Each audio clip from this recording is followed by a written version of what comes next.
temps normal comme en temps de crise, l'information a une place de choix dans le quotidien des citoyens. Il est donc plus que nécessaire de donner l'information et surtout la vraie.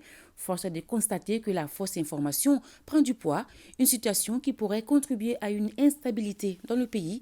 Quel doit être le comportement des hommes de médias en temps de crise? La réponse dans ce dossier signé Boubacar Babletouré. Le Mali est en guerre depuis plus d'une décennie, une guerre qui se gagne non seulement sur le théâtre des opérations, mais aussi sur les zones et autres canaux de communication. L'heure n'est donc pas à la démobilisation des troupes.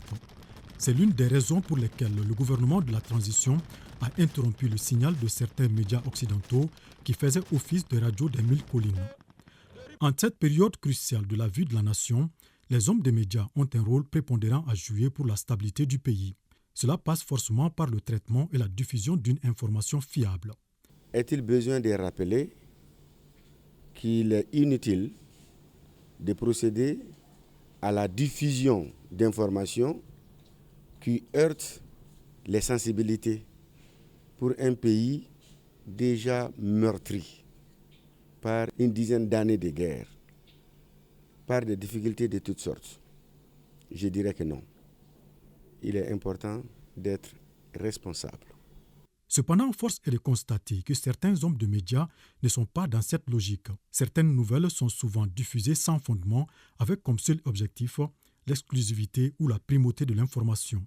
Pour Gaussou Drabo, journaliste de son État, cette situation se résume à deux niveaux. Au-delà du journaliste, c'est toute une rédaction qui doit être impliquée dans la couverture de ces événements. Parce que la situation est assez délicate, assez complexe, pour que cela ne relève pas du jugement d'une seule personne et que cette personne pense que dans ce contexte très difficile, elle puisse se comporter en électron libre.